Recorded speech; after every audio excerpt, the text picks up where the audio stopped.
আজকের রেসিপি কড়াই পনির।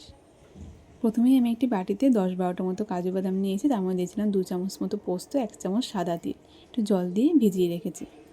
দুটো টমেটোকে আমি মিহি পেস্ট করে নেব।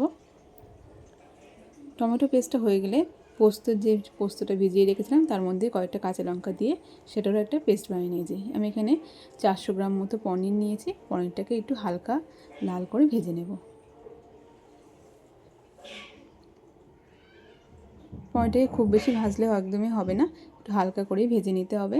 তারপরে একটি বাটিতে আমি তুলে নেব পনিরগুলোকে। ওই তেলেই একটা বড় সাইজের ক্যাপসিকামকে কিউব করে কেটে হালকা লাল করে ভেজে নেব। ক্যাপসিকামগুলো ভাজা হয়ে গেছে, তার মধ্যেই আমি অল্প একটু তেল দিয়েছি, দিয়ে একটু বাটার দিলাম। 1 চামচ মতো বাটার দিয়ে তার মধ্যে দিয়েছিলাম একটু জিরে ফোড়ন আর একটু হিং। দিয়ে দেবো হলুদ গুঁড়ো, কাশ্মীর লঙ্কার গুঁড়ো আর কাসুরি মেথি দিয়ে একটু ভালো করে ভেজে নেব। দিয়ে যে টমেটোর পেস্টটা বানিয়ে রেখেছিলাম সেটাকে এখানে দিয়ে দিলাম। টমেটো একটুখানি ভাজা ভাজা করে তারপরে দিয়েছিলাম ধনে গুঁড়ো, জিরে গুঁড়ো আর দিয়েছিলাম একটু 1 চামচ মতো আদা বাটা। ভালো করে কষে নিয়ে তারপরে পোস্ত কাজু যে পেস্টটা করে রেখেছিলাম সেটাই এখানে দিয়ে দিলাম। আর এই বাটিটা ধুয়ে অল্প একটুখানি জল দিলাম, দিয়ে ভালো করে মশলাটাকে কষে নেব।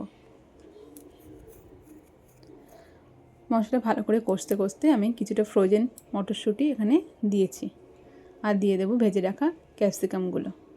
আর যে পনিরগুলোকে ভেজে রেখেছিলাম সেগুলোকে এখানে দিয়ে দিলাম।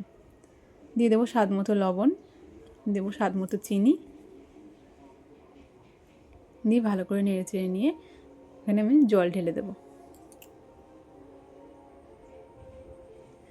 জলটাকে দিয়ে ভালো করে নেড়ে চেড়ে একটু ফুটতে দেবো।